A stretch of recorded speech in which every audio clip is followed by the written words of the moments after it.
সিলসিলায়ে সহিহাতে হাদিসটা একদম সহি সনদে বর্ণনা হয়েছে। যেই কুরসিতে আল্লাহ পা রাখবেন সেই কুরসিটা হবে 7 তবক জমিনের থেকে ঊর্ধ্বে, আর তার থেকে ঊর্ধ্বে হবে আল্লাহর আরশ। সেদিন আল্লাহ পাক আরশে আজিমে বসবেন। এবার আল্লাহ আরশে বসলেন, পা কুরসিতে রাখলেন, আর আমাদের সবাইকে জমা করবেন। ওই দিন আল্লাহ আমাদের সব কিছু বের করে দিয়ে একটা একটা করে এবার হিসাব নেবেন। আল্লাহ যে জায়গাটাতে বসবেন সেই জায়গাটাকে বলা হয় আরশ। এবার আরশ হলো কুরসির থেকে আরো বড়। এবার আল্লাহ যে পা রাখেন সেই কুরসিটা কত বড়, সবাই জায়গাটা মুখস্থ করে রেখেছেন। আল্লাহর কোরআন সূরা আল বাকারা আয়াত নাম্বার 255 বা 55, আপনারা হয় 55 বলে, সেটা এই আয়াতের মাধ্যম দিয়ে আমরা সবাই জানি, যাকে আমরা বলি আয়াতুল কুরসি। এটা আমরা পড়ি, সেখানে আল্লাহ বলছেন, আল্লাহ বলেন ওয়াসিয়া কুরসিয়ুহুস সামাওয়াতি ওয়াল আরদ ওয়ালা ইয়াউদুহু হিফযুহুমা ওয়া হুয়াল আলিয়্যুল আযীম। আল্লাহ বলেন, বান্দা আমি যেদিন তোমাদের সবাইকে একত্রিত করে হিসাব নেব, বান্দারে আমি আল্লাহ আমার পা যে জায়গায় রাখবো এই কুরসিটা হবে আকাশ এবং জমিন পর্যন্ত পরিব্যাপ্ত। ওয়ালা ইয়াউদুহু হিফযুহুমা, আর সেগুলো রক্ষণাবেক্ষণ করতে আমি আল্লাহ কোনদিন ক্লান্ত বোধ মনে করি না। আল্লাহ আমি যেন সুমহান, আমার সুউচ্চ স্থান আল্লাহ পাক সেদিন এই রকমের আমাদের সবাইকে দাঁড় করে দেবেন, আর আরশে আজিমে বসে এবার আমাদের জীবনে যা যা আমরা করেছি সম্পূর্ণটাই এক এক করে আল্লাহ এবার আমাদের বের করে দেবে। সব বের হয়ে যাবে। কোথায় কোন অন্ধকারে কোথায় পাপ করেছেন সেদিন আল্লাহ বের করে দেবেন। আর একটু আপনাদের আগিয়ে নিয়ে যাই, আরো ভালো লাগবে। এবার হিসাব সবারে হবে, হিসাব সবাইকে দিতে হবে। আল্লাহ আরশে আজিমে বসে থাকবে আর পা থাকবে কুরসিতে। এবার আরো আপনাদের ভালো করে বুঝাবার জন্য বলছি, যে জায়গাটা আল্লাহ বসে থাকবে ওইটাকে বলা হয় আরশ। আর এই আরশের এই রকমের চেয়ারে যে পায়া আছে, এই আরশেরও পায়া আছে। আল্লাহর কোরআন সূরা জুমার আয়াত নাম্বার 75 একটু ভালো করে শোনাই আপনাদের। হযরতে নবী মুহাম্মদ সাল্লাল্লাহু আলাইহি ওয়াসাল্লাম তিনি বলছেন, কোন নবীকে কোন নবীর উপরে তোমরা প্রাধান্য দিও না, কারণ হলো যেদিন কিয়ামত অনুষ্ঠিত হবে ওই দিন আমি নবী মুহাম্মদ সাল্লাল্লাহু আলাইহি ওয়াসাল্লাম প্রথমে যেন আগে উঠব, আমার যেন হুঁশ ফিরে আসবে। এবার আমি হুঁশ ফিরে দেখব আল্লাহ আরশে আজিমে বসে আছেন, আর হযরতে মূসা আলাইহিস সালাম আল্লাহর আরশের একটা পায়া ধরে দাঁড়িয়ে আছেন। নবীজি বলেন, হে হযরতে মূসা আলাইহিস সালাম দাঁড়িয়ে আছেন, সবাই যেন এবার দেখব। আল্লাহর নবী বলছেন, ওরে আমার উম্মত, আল্লাহ সবাইকে যেন জ্ঞান হারিয়ে দিয়েছিলেন, হযরতে মূসা আলাইহিস সালামকে আল্লাহ জ্ঞান হারাননি। কারণ যেদিন তুর পাহাড়ে নবী মূসা আলাইহিস সালাম আল্লাহর নূর দেখেছিলেন, সেদিন তিনি জ্ঞান হারিয়েছিলেন। এই কারণে হয়তো আল্লাহ সেদিন ওনার যেন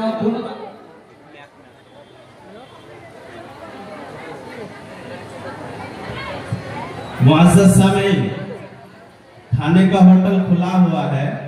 जिन भाइयों को खाने की ज़रूरत हो वो टिकट लेकर टोकन लेकर ताम खाना में जा सकते हैं, खाना खा सकते हैं। और एक मुअज़्ज़ज़ मेहमान हमारे बीच तशरीफ फरमा है, वो आपसे कुछ सलाम कलाम करेंगे, इसलिए मुअज़्ज़ज़ मेहमान से हम गुजारिश करेंगे कि वो आए और उनकी बात 1-2 मिनट में करेंगे, उनकी बात सुनें। अस्सलाम वालेकुम। ये तो जलसा है और ये मस्जिद के लिए किया गया है, इसमें ज़्यादा मुनासिब नहीं है कि हम लोग राजनीतिक कोई बात करें, लेकिन आप लोग हमारे समाज के हैं, हमारे परिवार के हैं और सामने जो चुनाव है उसके लिए हम चाहेंगे कि आप लोग का दुआ हमारे साथ हो, मेहनत हमारे साथ हो और आप लोग दिल से हमको एक मौका दें और इंशाअल्लाह हम तो अपने तरफ से भी कोशिश करेंगे कि आप लोग को हमसे कोई तकलीफ न पहुंचे। और चूंकि यहाँ के जनप्रतिनिधि हम पहले से भी रह चुके हैं, जिला परिषद और प्रमुख, हो सकता है जाने अनजाने में कुछ गलती भी हुई होगी, किन्हीं का 10 काम किए होंगे तो 1-2 काम हमसे नहीं भी हुआ होगा। अगर ऐसा किन्हीं को तकलीफ है तो हम माफी चाहते हैं और आप लोग तहे दिल से साथ दीजिए। हम आपके घर के हैं, आपके परिवार के हैं। अस्सलाम वालेकुम। जज़ाकुमुल्लाह, शुक्रिया। तो भाई शुकुर,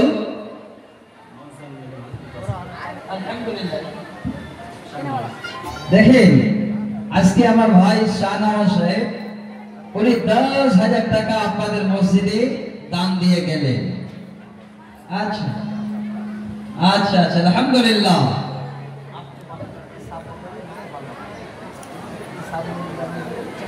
আচ্ছা যাক, তো আমার আপনাদের সামনে যেটা বলার উদ্দেশ্য, আল্লাহর ঘরের জন্য আজকে জালসা, এই আল্লাহর ঘরকে আপনারা কেউ ভুলবেন না, এটা আমার বিশ্বাস। তাহলে দুটো হাদিস আমি আপনাদের সামনে পেশ করছি। एक चाबी किसी की गुम हो गई है, वो चाबी स्टेज में है, अगर किसी की चाबी गुम हुई हो तो आकर के यहाँ ले सकते हैं। তো ভাই সকল, এবার যে জায়গাটা আপনাদের শোনাচ্ছিলাম সহিহ বুখারী মুসলিমের হাদিস, আল্লাহর নবী এবার আগে চেতন পাবেন, হুঁশ আসবে তো দেখছেন হযরতে মূসা আলাইহিস সালাম আল্লাহর আরশের পায়া ধরে দাঁড়িয়ে আছেন। তিনি আল্লাহকে দেখতে গিয়ে তুর পাহাড়ে হয়তো জ্ঞান হারিয়েছিলেন, তার কারণে আল্লাহ আর ওনার জ্ঞান হারান নেই। আল্লাহ রাসূলের জন্য বলছেন কোন নবীকে কোন নবীর উপরে প্রাধান্য দিও না। শুধু তা নয়, আমার শোনাচ্ছে আল্লাহর কোরআন, সূরা জুমার আয়াত নাম্বার 75। আল্লাহর নবী বলছেন ওই আল্লাহ আরশে আজিমে বসবেন আর আল্লাহর আরশের চারিদিকে ফেরেশতা মণ্ডলী তারা যেন আল্লাহর আরশ ঘিরে থাকবেন। সেই ফেরেশতাগুলো এবার আল্লাহর আরশের আশেপাশে ঘিরে থাকবে, তবে চুপে যাবে নয়। আল্লাহ বলছেন ওয়াতারাল মালাইকাতা হাফিনা মিন হাওলিল আরশ ইউসাব্বিহুনা বিহামদি রাব্বিহিম ওয়া কুদিয়া বাইনাহুম বিল হক ওয়া কিলাল হামদুলিল্লাহি রাব্বিল আলামিন। আল্লাহ পাক বলেন আমার ফেরেশতারা আমার আরশের চারিদিকে এবার যেন ঘিরে থাকবে আর তারা আমার তাসবিহ তাহলিল করবে, তারা হকের উপরে থাকবে এবং সেদিন ফয়সালা হবে হকের উপরে। আমার বুঝার কথা হলো আল্লাহ পাক আরশে আজিমে ভাবে বসবেন আর আমরা সবাই আল্লাহর সামনে সেদিন দণ্ডায়মান হব। হে ভাই আমার, আজকে আপনারা ভালো করে একটু শুনে রাখেন, আপনারা বসে আছেন, আপনার মাথার উপরে সুন্দর সুন্দর করে টেন টাঙানো আছে, আপনাদের মাথার উপরে ছাদ দেওয়ানো আছে, কিন্তু যেদিন আল্লাহ আরশে বসবেন সেদিন আল্লাহর আরশ ছাড়া এতটুকুন কোন রকমের লুকাবার জায়গাও থাকবে না, কোনো জায়গা থাকবে না। ওই দিন মানুষ আল্লাহর কাছে ত্রাহি ত্রাহি করবে। কিভাবে, কেন ত্রাহি ত্রাহি করবে? এক তো শুনেন, দুটো বুখারী মুসলিমের হাদিস শোনাচ্ছি একদম সহিহ সনদে। হযরত মিকদাদ রাদিয়াল্লাহু তাআলা আনহু হাদিসের রাবী, হাদিস নাম্বার 5304, তিনি বলছেন, নবীজি বলেন, সেদিন আল্লাহ পাক আরশে আজিমে বসবেন, আমরা সবাই আল্লাহর সামনে দণ্ডায়মান হব। হে সমস্ত পাঁচশার গ্রামের মানুষ, সেদিন আমরা কি হালাতে থাকব? তুদনা শামসু ইয়াউমাল কিয়ামাতে মিনাল খালকি হাত্তা তাকুনা মিনহুম কামিকদারাল মাইল। আল্লাহর নবী বলেন, হযরত মিকদাদ হাদিসের রাবী, হে পৃথিবীর উম্মতেরা, আল্লাহ আরশে আছে আর আমরা আল্লাহর সামনে দণ্ডায়মান হব। সেদিন আমাদের মাথার উপরে সূর্যখানা এত উপরে রয়েছে, এত উপরে আর থাকবে না, আমাদের মাথার কাছে সূর্য নেমে আসবে। নবী বলছেন, তুদনা শামসু ইয়াউমাল কিয়ামাতে মিনাল খালকি হাত্তা তাকুনা মিনহুম কামিকদারাল মাইল। সেদিন হয়তো সুরমা দানির কাঠির নে মাথার উপরে সূর্য কিংবা 1 মাইল উপরে চলে আসবে। মানুষ ত্রাহি ত্রাহি করবে, লুকাবার কোন রকমের কোথাও জায়গা পাবে না। নবীজি বলছেন, যারা যেভাবে আমল করেছে ওই আমলের দরুন তারা যেন সেখানে সূর্যের তাপে ঘেমে যাবে। কেউ কেউ নিজের ঘামে নিজের হাঁটু পর্যন্ত ডুবে যাবে, কেউ নিজের কোমর পর্যন্ত ডুবে যাবে, কেউ নিজের গলা পর্যন্ত ডুবে যাবে। আল্লাহ নবী শেষের বেলায় যাবে সাদা করে মুখের দিকে দেখা, কেউ নিজের মুখ পর্যন্ত ঘামে ডুবে যাবে। আর মাথার কাছে সূর্য নেমে আসার কারণে মানুষ পাগলের মতো ছুটাছুটি করবে। আল্লাহর নবী বলছেন, হে উম্মত, সেদিন তোমার পাশে দাঁড়াবার মতো, তোমাকে ছায়া দেওয়ার মতো তোমার কেউ যেন কাছে আসবে না। একটাই যেন আপনার মাথার উপরে ছায়ার ব্যবস্থা থাকবে, সেটা হলো যারা আল্লাহ রাস্তায় সাদকা করে, আল্লাহ রাস্তায় যারা দান করে, আল্লাহর ঘরে যারা হাত বাড়িয়ে দেয়। নবীজি বলছেন, সেদিন কিয়ামতের দিনে ওই সূর্যের নিচে মাথার উপরে এই সাদকা ওই বান্দা বান্দির জন্য যেন যতক্ষণ হিসাব না হবে, ওই সাদকা যেন মাথার উপরে ছায়া হয়ে দাঁড়াবে। আমার ভাই, হিসাব শুরু হয়নি, এখানে আমাদের দাঁড় করিয়েছেন, সূর্য মাথার কাছে আল্লাহ নামিয়ে দিয়েছেন।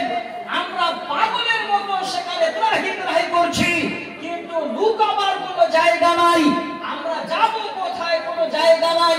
একমাত্র জায়গা আছে আল্লাহর আরশ। আল্লাহর আরশ ছাড়া আর কোনো লুকাবার জায়গা নাই।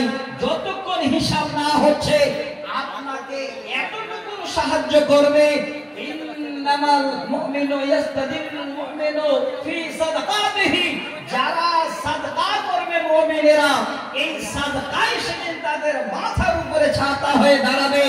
আর এই সমস্ত সাদকা সেদিন আপনাকে কিছুটা রক্ষা করবে, তাছাড়া আপনাকে রক্ষা করার মতো আপনার স্ত্রী, আপনার ছেলে, আপনার বাবা, আপনার মা কেউ দাঁড়াবে না। তো ভাই, আমার বন্ধু, আমি আপনাদের এই জন্য আজকে এই রকমের একটা জায়গায় নিয়ে আসছি যে আমাদের সবাইকে দাঁড় হতে হবে, আমাদের সবাইকে আল্লাহর কাছে যেতে হবে। সেদিন আল্লাহর আরশ পাওয়ার জন্য ছুটাছুটি করব। উপায় কোথাও থাকবে না, তবে 7 থেকে 8 প্রকারের ব্যক্তি উপায় পাবে। আমি আপনাদের ছোট করে শোনাচ্ছি, এখনো হিসাব শুরু হয়নি। তবে ভাই আমার বাপ একজন যুবক বন্ধু আমার, আমি দেখলাম আমার হাতে এতক্ষণ ধরে কথা শুনে উনি 3000 টাকা নিয়ে আমার হাতে ধরিয়ে দিয়ে উনি দাঁড়িয়ে আছেন। তার মানে উনি বুঝাতে চাচ্ছেন, মাওলানা আরো কিছু বলুন, আমি আপনার ডাকে সাড়া দেব। আল্লাহ কিয়ামতের দিনে যেন ওই ছায়া অবশ্যই আমি পাই, এই রকমের একটা আশা নিয়ে আমি আপনার কাছে এসেছি। আমার ভাইকে একটু অনুরোধ করব, ভাই সবাইকে আমাদের আল্লাহর কাছে দণ্ডায়মান হতে হবে, হিসাব আমাদের হবে। আল্লাহ বলছেন ওয়ালাহুম লা ইউলামুন, আর উপর আমি অন্যায় করব না। তো ভাই সেদিন আপনার সাদকা, সেদিন আপনার এই মসজিদের দান যেন আপনার মাথার উপরে ছাতা হয়ে দাঁড়ায়। হিসাব না হওয়া পর্যন্ত আপনার সাদকা যেন আপনাকে সেই গরমি থেকে, সূর্যের তাপ থেকে বাঁচায়। ভাই যান 3000 টাকা কমপ্লিট কত দিলেন? 2000, 5000 ভাই যান 5000 প্রথমে 5000 টাকা দিয়ে না ভাই। সেই একদম 250 কিলোমিটার দূর থেকে এসেছি আমি তো কমপক্ষে প্রথমে চাইতাম 50,000 টাকা, কারণ এই মসজিদের প্রায় খরচ আছে 20 লাখ টাকা। এত বড় মসজিদ আপনাদের এই অঞ্চলে মনে হয় নাই, এত বড় মসজিদ বানিয়েছেন। তো ভাই 5000 টাকা নয়, আমি আল্লাহকে বিশ্বাস রেখে বলছি, সমস্ত বুখারী মুসলিমের হাদিস শোনাবো আপনাদের, যেন কিয়ামতের দিনে এই সাদকা আপনার মাথার উপরে ছায়া হয়ে দাঁড়ায়। প্রথমে আমার হাতে আপনি 10,000 টাকা সমস্ত পরিবারের জন্য দেন, আর 5,000 টাকা মালে না হলে লিখে দেন। নারে তাকবীর! আমার ভাই অবশ্যই দিতে পারবে। এই রকমের একটা চেহারা নিয়ে 10,000 টাকা দেবেন, এই মসজিদে কি হয়? হয়ে যাবে ইনশাআল্লাহ, আমার বিশ্বাস। আসেন মুসাফা করি, আসেন মুসাফা করি ভাই, আসেন একটু হাতটা বাড়ান তাড়াতাড়ি। আলহামদুলিল্লাহ হয়ে যাবে, হয়ে যাবে। আপনি বলার আগে ভাই আলহামদুলিল্লাহ বলে নিয়েছেন। আমি আপনাদের আল্লাহর কসম বলছি, যদি তাড়াহুড়া না হতো আজকে আপনাদের মনের ভিতরে কাঁপুনি উঠে যেত যে আল্লাহ সেদিন তোমার আরশের সামনে আমরা কি জবাব দেব। আল্লাহ তুমি তো সব বের করে দেবে। এই যে সূর্য মাথার কাছে নেমে আসবে, আমাদের গায়ে কোনো জামা কাপড় সেদিন থাকবে না। আল্লাহ আশ্রয় পাবো কোথায়? একটাই জায়গা, আপনার সাদকা আশ্রয়ের জায়গা হবে। তো আমার ভাই প্রথমে আমার হাতে 10,000 টাকা ইনশাআল্লাহ আমার ভাইয়ের নামে আমি দোয়া করছি, হয়ে যাবে ইনশাআল্লাহ। ভাইয়ের নামটা 5,000 টাকা লিখেন আপনারা, না ভাই মেরে দেন, মেরে দেন। আপনার পরিবার সুখী হবে, আপনি সুখে থাকবেন, দেরি করবেন না। আচ্ছা ভাই যান, কার মন চাচ্ছে যে আল্লাহ সেই দিনটাতে আমার বিবি আমাকে সাথ দেবে না, আমার ছেলে আমার সাথ দেবে না, আমার বাবা আমার সাথ দেবে না, এই ভাইয়ের মতো আর বেশি নয় 4 জনকে দেখতে চাই। 10,000 টাকা নিয়ে আমার সামনে আপনারা দাঁড় হবেন। আমি আপনাদের কাছে অনুরোধ করছি, যদি আপনারা আজকে হাত বাড়িয়ে দিতে পারেন, কিয়ামতের দিনে সাদকা আপনার ছায়া হবে। এই দুনিয়াতে আল্লাহ পাক নিজেই আপনার জন্য বেমারের চিকিৎসা করবেন, আল্লাহ পাক আপনার জন্য সবথেকে বড় ডাক্তার হবে। আমি হাদিসের শব্দ বলেছিলাম, একদম সহিহ সানাদে আবু দাউদে হাদিসটা আছে, মুসনাদ আহমদে হাদিসটা আছে, হাদিস নাম্বার 3335। বলেছিলাম দাও মারদাতুন বিসাদাকা, এই হাদিসটা আমি আপনাদের সামনে শোনাবো। এই ভাই জোড়া আর 4 জন, বেশি নয়, 10,000 টাকা করে এই বানসার গ্রামের মানুষ এত বড় একটা সাদকা দেবেন আল্লাহর ঘরে, যে ঘরটা হলো পৃথিবীর সবথেকে অতি উত্তম ঘর, অতি উত্তম জায়গা। এই ভাইয়ের একটা জোড়া আসেন তো ভাই, 10,000 টাকা আমি আপনাদের 5 জনের কাছে আবেদন করেছি, দেরি করবেন না। একজন ভাই আমার হয়ে গেছে, ভাই আপনার নামটা আল্লাহর কাছে লিপিবদ্ধ হয়ে গেছে, আপনি লিখেন, নামটা লিখেন, ভাই দেবে ইনশাআল্লাহ। ভাই আমি আপনাকে বলছি, মুসাফিরের দোয়া আল্লাহ ফিরিয়ে দেয় না, মুসাফিরের দোয়া আল্লাহর কাছে কবুল হয়।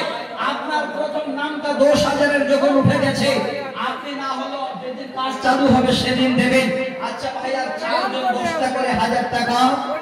কোন আল্লাহর বান্দা এত তাড়াতাড়ি করে হাতটা বাড়াবেন। আমি আপনাদের জন্য অনেক কিছু নিয়ে এসেছি, যেগুলো দেওয়ার